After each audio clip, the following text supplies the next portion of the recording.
Hello everyone, welcome back. And today's topic is going to be one of the things that should be relatively simple when it comes to MBTI, the P and the J at the end of the personality types. But I think that a lot of people misinterpret these two letters and how important they can actually be when we're trying to discover someone's personality type, especially once you know the function dynamics related to the P and the J letters, so how the cognitive functions relate to these two letters. So today I want to run you through quickly why the P and the J are important and how I think they also tend to be misunderstood by people who might be new to learning MBTI. Let's get into it.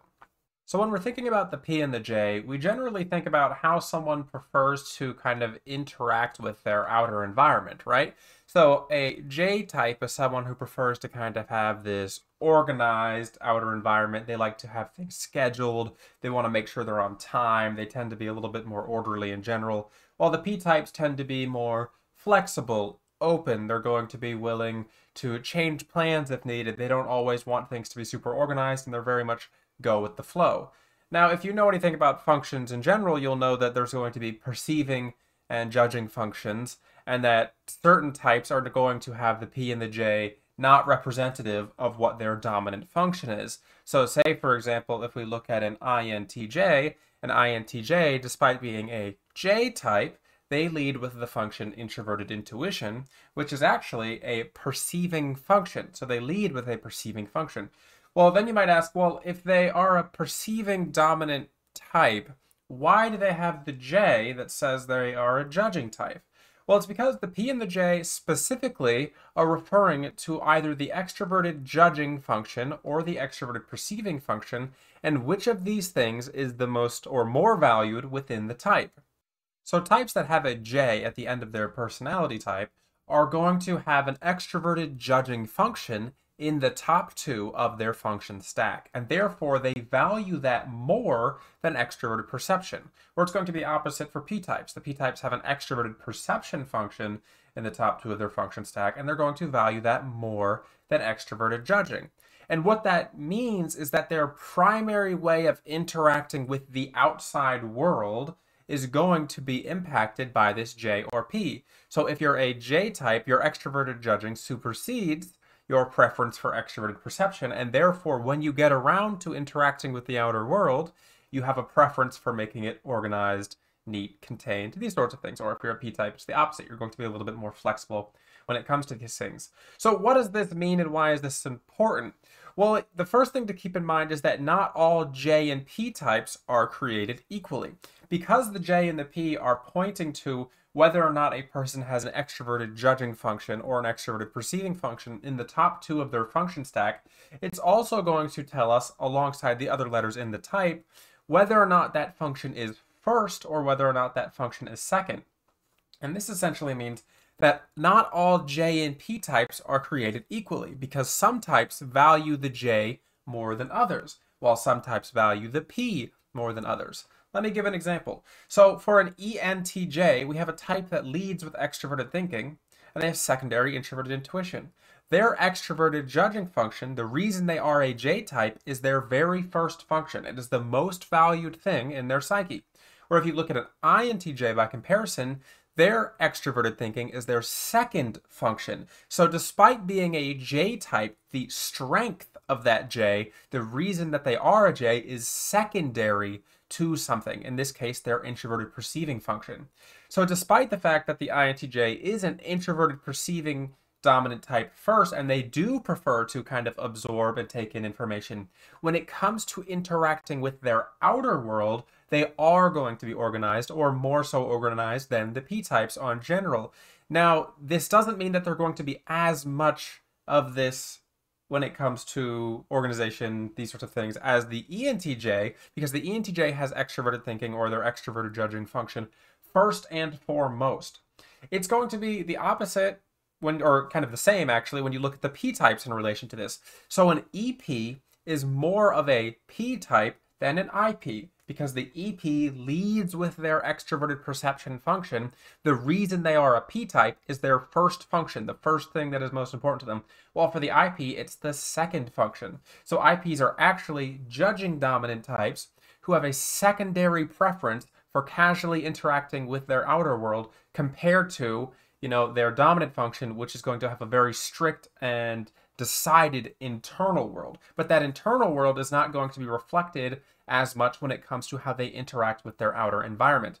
So the reason that we have the J and the P in particular is because when it comes to interacting with the outer world, the outer environment, this is generally going to impact their communication style. So even though IPs tend to be very decided people, they also tend to be loose when it comes to interacting with others, when it comes to scheduling things. Even though IJs tend to be pretty laid back people who are more perceptive in general, they tend to be very decided when it comes to interacting with things in their outer world. So that means that the EJs and the EPs tend to be the real Js and the real Ps when it comes to what these two letters are attempting to tell us about personality types. So essentially, EJs are the most J, whereas EPs are the most P. And you have the IJ and the IP kind of in the middle. The thing that I think that is most forgotten when we're talking about the J and P is the impact that these can have on the bottom two functions as well, and what this means about types and their preferences for extroverted judging and extroverted perceiving styles of interaction. So if we're looking at the most J type, as we discussed earlier, the EJs, we can also see that they lead, of course, first with that judging function, but then we can look at the IJs and see that they have this preference secondary because their extroverted judging function is the second function in their stack. But then we can go even further. We can look at the EP types who have extroverted judging third, which means they still have somewhat kind of a value for extroverted judging. But then finally, we have IPs who have extroverted judging last. And this means that IP types have the least amount of value for J styles of interaction. And the opposite or same, again, can be said about the EP types. The EP types lead with extroverted perception. Therefore, they're the most P types, the most extroverted perceiving types. Then we look at the IPs who have it secondary.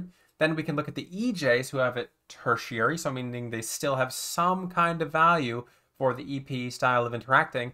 And then finally, we have the IJs who have extroverted perception last. Now, there is a difficult thing to think about when you're looking at this, because you'll notice that the extroverted types have their J and P qualities first and third, while the introverted types have their J and P qualities second and fourth. So while EJs are the most J type, they are still an extroverted type, and therefore they are interacting with the extroverted world far more than the introverted types, and therefore they're going to get more exposure to both styles of interacting, just like the EP types, who are going to have more exposure to PE and maybe even a little bit of extroverted judging as well. And why this is important is because if you look at the introverted types who have it second and fourth, because introverted types are already introverted, they're already spending most of their time in their own mind interacting with whatever it is that is, they're doing in there. When they do go out into the outer world occasionally, in that seldom way in which they do, you'll find that it's through their preference for J or P. And what this means is that the other preference, the one that they don't have when it comes to their outer world, is getting heavily ignored. So as an IJ type, you have secondary extroverted judging. As an INTJ, it would be extroverted thinking. That means that their extroverted perception function, in this case extroverted sensing, if you're talking about the INTJ, is very much ignored in terms of how they're going to be interacting with the outer world, because not only do they not regularly go into the outer world, but when they do so, they're doing it with a function that they're already not super proficient with. The same thing can be said about the IP types. When they do go into the extroverted world, when they start interacting externally, it's through their extroverted perception function, which means that the extroverted judging function, all the way in the fourth function slot, is getting heavily ignored. And it's not that these types have a strong distaste for these sorts of things, it's that they're almost kind of blind to them because they're not even processing them in the first place. So you might find that an EJ type might get really annoyed by an EP type because they can also actively see what that type is doing, and they can process that it goes against what they're doing, just as the EPs might get annoyed with the EJs as well. But you'll find that the IJs and the IPs tend to not even be processing this other style of thinking. So that's why I find IJs to be extremely inflexible when it comes to extroverted perception, which means spontaneity, despite the fact that they're not going to be overtly aggressive with their J qualities. So it's almost like because they're secondary J types, they already don't have a strong preference for J, and therefore they're going to be very aversive to anything in the realm of P because they don't have any practice with it.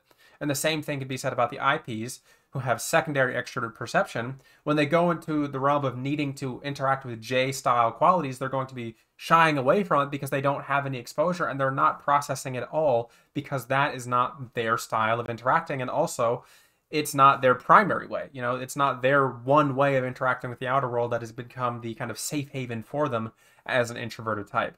So that's what I think is a really important aspect about the P and J letters that tends to get forgotten, is that you can kind of rank order the preference of which types are going to be the most J and the most P. So for the most J, it's going to be the EJs, then the IJs, then the EPs, then the IPs. And when you're talking about the extroverted perceiving types, it's going to be the EPs, then the IPs, then the EJs, and then the IJs, when you're rank ordering which of these qualities is going to be most important to which types.